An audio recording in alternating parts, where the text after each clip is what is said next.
Welcome, friend, to Life and Liberty Radio. I'm David Householder, here to encourage your pursuit of happiness. You and I are partners, exploring our shared spiritual journeys. Together, we're dreaming and working for a free society. Tell others today about our adventure in faith and freedom. So breathe in, open your mind, lift up your spirit. Let's get started. Well, I just had a sort of celebrity death match on Twitter with people who wanted to convince me that global warming is a big deal and that I need to make sure that our governments regulate everything, perhaps even cigarette smoke, I don't know, and make an agreement with China and with India to make sure this sticks, because otherwise we are doomed. And the truth is, we don't fully understand the weather. We don't understand things like climate that well. We understand some of it. But this doom and chicken little thing, I used to believe it back in the 60s in grade school when we had the Weekly Reader, and the Weekly Reader would come out on Fridays, and we'd open it up and boom, we got hit with Paul Ehrlich and the population bomb. And I was told in my Weekly Reader, I'm not making this up, that we would have 50 billion people by now on Earth. Well, we're hitting 7, and it's going to peak in about a generation or two. And most of us alive right now, most of you listening right now, perhaps you yourself, will see the population of the Earth start to drop, and it's going to drop fast. So overpopulation is never going to happen. Underpopulation is a serious issue economically, socially, and otherwise. Politically, the whole deal. Because people are an asset, not a liability to the planet. So this whole doom thing, I don't buy the doom thing. I really don't. For one thing, I believe in God, and I believe that we're being regulated by a higher power that we don't fully understand. And the second thing is, just relax. I mean, when you get older, you start to realize that the Y2Ks and the Mayan calendars and the overpopulation and all of this and acid rain, it's all baloney. And sometimes there really is something that threatens the planet. But, you just don't get alarmed at every little thing that comes along.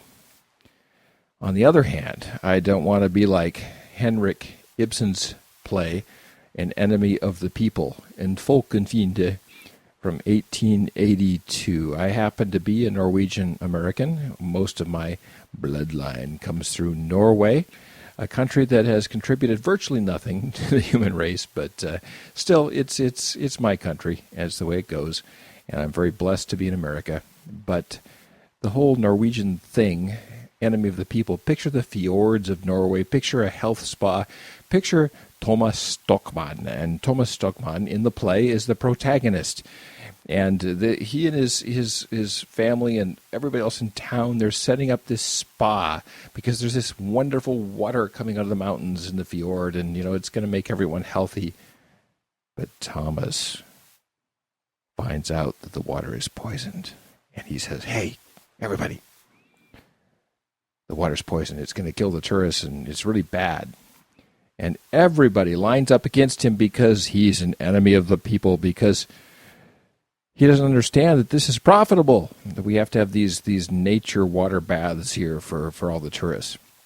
And Thomas is wrecking the whole thing, so they go after him, and they persecute him for telling the truth.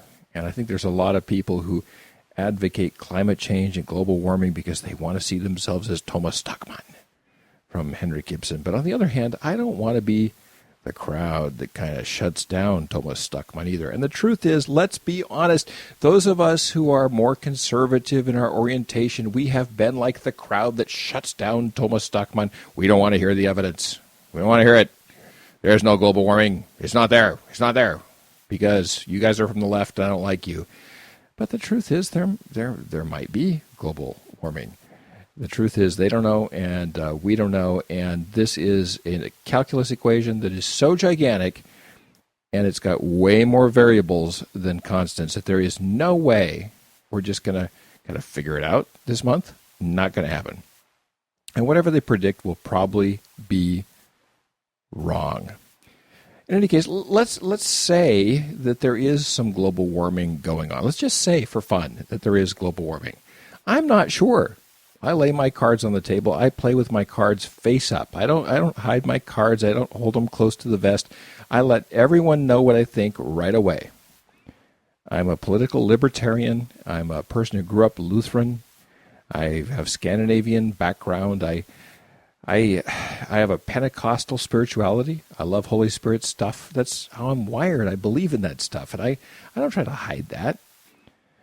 But the truth is, the Earth has never had a time of stable temperature. Let me say that again.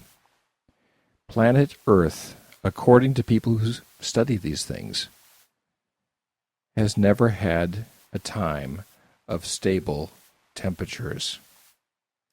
Temperatures have always been going up or always been going down, one or the other all the time. And I get the impression from the climate change people that if we could just put a Honeywell thermostat on the Earth and keep it at 68.5, we'd be fine. 68.5 Fahrenheit, 20 whatever Celsius, we'd be fine. But you know and I know, ain't going to happen. And if we did, we'd probably wreck the planet somehow by over-regulating something that should be left alone. So, we all know that there are parts of the Earth where it used to be a jungle, now it's a desert. And hey, I've done my time in Minnesota, I really have, and we all know that Minnesota was covered by a gigantic continental glacier, most of the state. And there's huge rocks that have been left behind when the glaciers melted, and if you fly over Minnesota, it's the land of how many lakes on the license plate? 10,000 lakes. Well, that water still hasn't drained out since the last ice age, which wasn't that long ago, by the way. There must have been global warming. Yes, there was. So for us to assert that there is no global warming, we don't know that. There might be. There might not be. Probably we have been going through a warming cycle for the last few thousand years. And perhaps our carbon activity, our burning of fossil fuels has accelerated that some. Maybe, maybe not, probably, I don't know. But the truth is, this world is so gigantic that the change will be so gradual, centimeter by millimeter, of water encroaching on the beach, that it's just going to happen so slowly. Are you really worried about the sun going supernova? It's going to happen, they say, in a few billion years. Well, it's going to be gradual. And some things might happen on the way. But that's life. Life is full of all kinds of stuff that goes up and down, and, we don't have total control over it.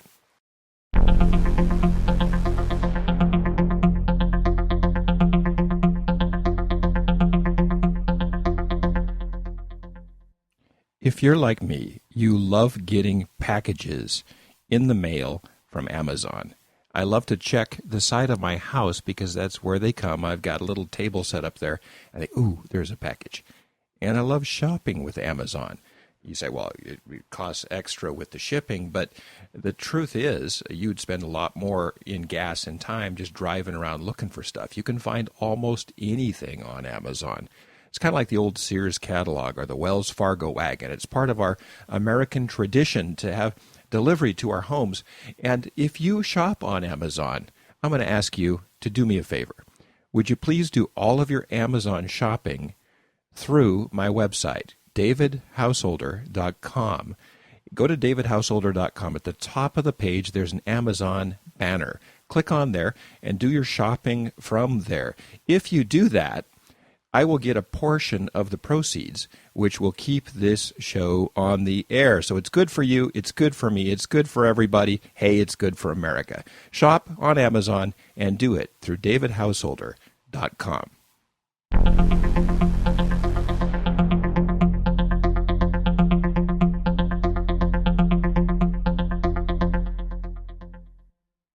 For all we know, think about this. Global warming could be beneficial. It really could.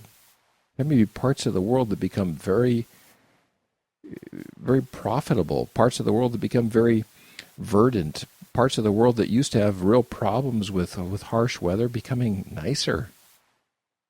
Think about it. I mean, do we just know that rising temperatures equals evil?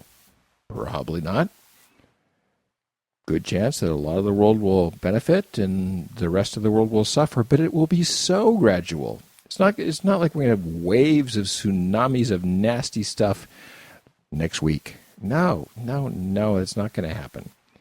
And so we don't know. It could be beneficial, could be problematic. The weather could be going up, and starting next year we could have a glacial trend. We don't know.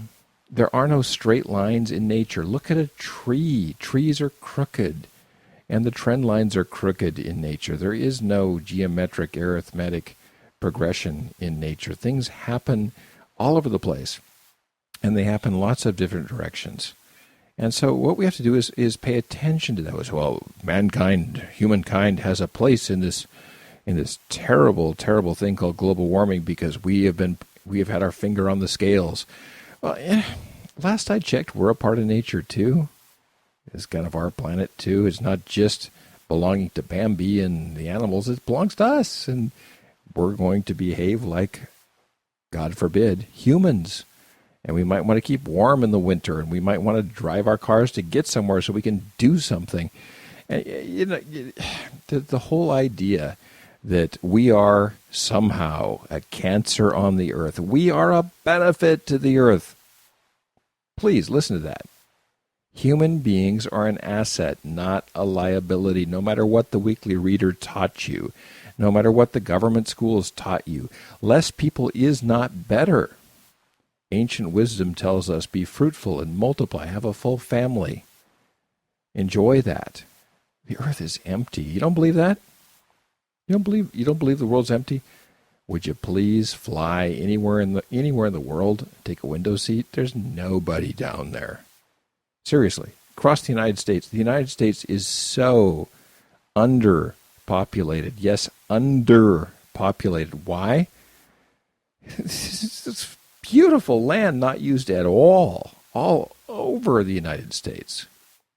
And the truth is, with the United States, we could take 3 or 4 times the population we have here and be just fine. The only reason we're all spread out and urban sprawl is kind of messy is because the government got messed up and stuff. There might be our part in it. We might have a part in global warming through our activity, but we're part of nature too, and it has to be kind of figured in. We're going to do what we're going to do.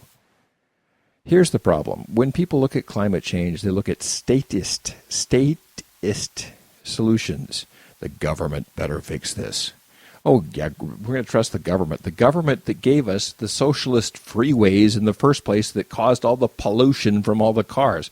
The massive gridlock that would not be there had they not built these socialist concrete ways all over the place, which caused the urban sprawl, which caused everything. They're the ones that caused most of the carbon stuff up there.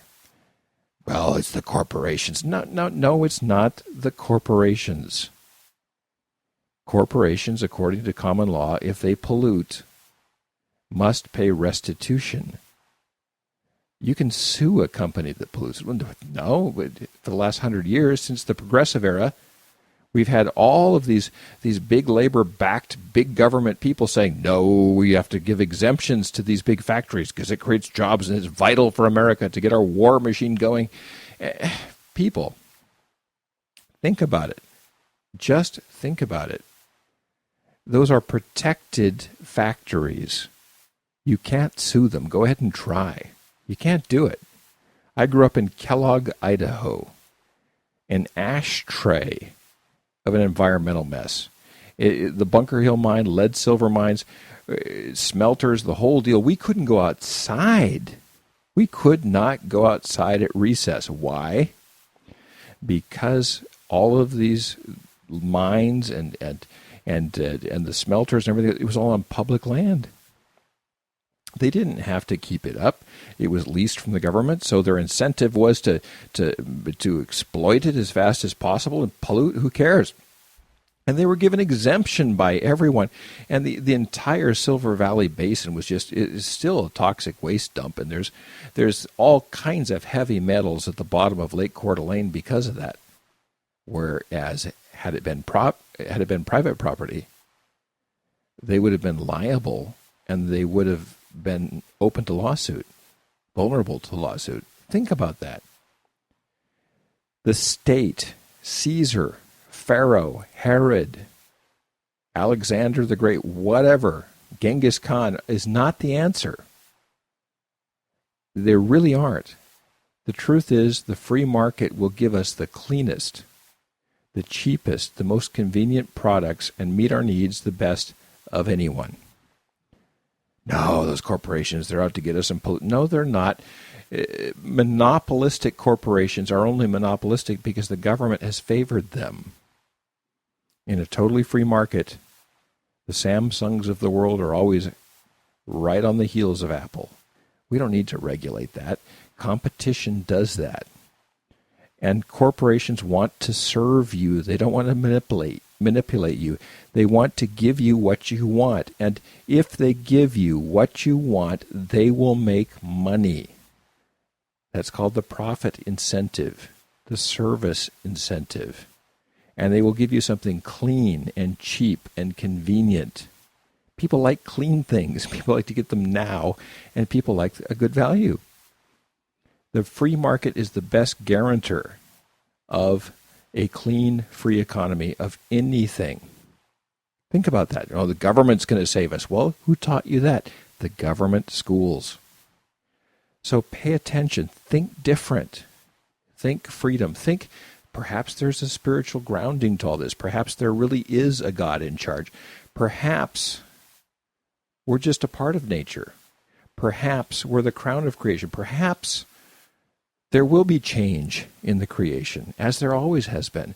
Perhaps we have what it takes to adapt. Perhaps if the government left us alone, there'd be a whole lot less pollution. Can you imagine if the government of China or the government of India built an interstate system like the one we have? An interstate highway system? Can you imagine what a mess that would be? Can you imagine the pollution that would come of that? We don't want that. We don't need that. That's the result of state government intervention. Had they never built the interstate system here in the United States, can you imagine the transportation system that we would have? It would be clean, it would be private, it would be profitable, it would be fast, it would be convenient. Who knows what it would look like? But it wouldn't look like the 405 in LA, gridlocked, puffing smoke into the air, and people wasting hours of their lives. It wouldn't look like that. Well, the truth is we need to calm all the hysteria out there and pay attention to what's happening. Trust the people. Trust the Creator. Don't trust Herod. Don't trust Caesar. Don't trust the Pharaoh. That's not where the answers come. The Creator's plan is for a clean and thriving society, a clean and thriving creation. Take part in it. Don't indulge the fear. Make stuff that's clean. Serve people. Take care of people. Do the right thing. Well, that's all for today on Life and Liberty Radio. Thanks so much for sharing this part of your spiritual journey with me. Now, the views on this program are not necessarily those of my advertisers, sponsors, places I work or do business with. They're purely my own, but I'm sharing them with you, so share your ideas with me. Write me on Twitter at Liberty House, LIBERTYHOUS, no E. Until next time, let's continue dreaming and working for a free and spiritually grounded society.